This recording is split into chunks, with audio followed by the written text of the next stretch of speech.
On est bien en terre de Camargue. Votre chronique Santé Bien-être, c'est tout de suite sur Delta FM.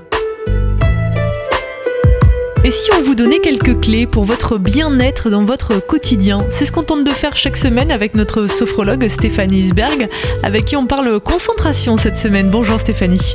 Bonjour à toutes, bonjour à tous, bonjour Mélanie. J'espère que vous êtes en forme et que vous avez passé une agréable semaine.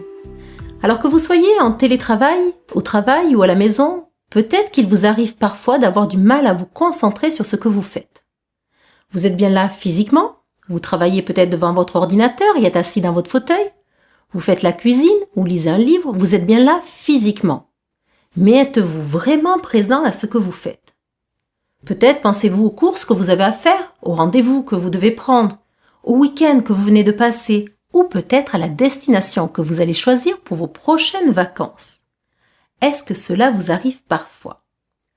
Je vous propose à ce moment-là d'éveiller vos sens. Cela peut être un seul sens, le toucher, la vue, l'ouïe, l'odorat, le goût, ou plusieurs sens. Par exemple, sentir le contact de votre corps avec votre chaise si vous êtes assis. Contact du sol avec vos pieds. Sentir vos vêtements sur votre peau, peut-être la chaleur ou la douceur d'un plaid ou d'une couverture sur vos genoux. Et vous relier à toutes les sensations que cela vous procure, comme si vous les découvriez pour la première fois, sans analyse, sans jugement. Si vous êtes en train de travailler sur ordinateur, visualisez les différentes couleurs, écoutez le cliquetis des touches, visualisez leur forme ou leur caractère, sentez leur matière, leur température et accueillez toutes les sensations que cela vous procure. Si vous faites de la cuisine, observez la forme, le volume, les couleurs des aliments, sentez leur parfum, écoutez les différentes sonorités lorsque vous versez les aliments, les épluchez, lors de leur cuisson aussi. Soyez attentifs, curieux, n'hésitez pas à goûter et à accueillir toutes les sensations que cela génère en vous. Si vous lisez un livre, prenez le temps d'observer sa forme, sa matière, son épaisseur, sentez le contact des pages qui glissent sous vos doigts, observez ses couleurs, sentez son odeur, écoutez le bruit des pages. Se relier à nos sensations, vivre nos ressentis sans jugement ni a priori, peut permettre de faire taire momentanément notre mental, nos pensées. Et cela peut nous permettre d'être pleinement présents à ce qui se vit en nous. Être réceptif, c'est être présent entièrement à ce qui se passe.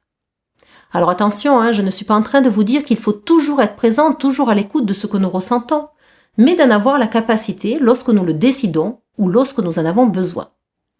Je vous invite donc dans les prochains jours, si vous le souhaitez et si vous le pouvez, à continuer à sentir sans penser. Je me mets au coin du feu. Ça fait quoi dans mon corps ? J'entends le chant des oiseaux, une jolie mélodie. Ça fait quoi ?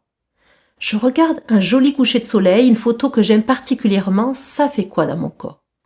Prenons le temps de revenir à l'ordre du sensible. Cela nous permet bien sûr d'être reliés à nous-mêmes, à nos envies, à nos besoins, mais aussi, comme nous venons de le voir, de renforcer notre concentration, notre mental. Je vous laisse donc vous y entraîner. Et je vous partagerai la semaine prochaine une aventure pour éveiller nos 5 sens. Au plaisir de vous retrouver la semaine prochaine. Prenez soin de vous. Parfait, on va essayer ça. Prenez soin de vous aussi. Merci beaucoup Stéphanie. On vous retrouve donc sur votre site sh-sophrologue.fr, également sur votre page Facebook, Centre de sophrologie Stéphanie Isberg. On rappelle que vous êtes à la Grande Motte. Retrouvez votre chronique Santé Bien-être en podcast sur notre site delta-fm.com.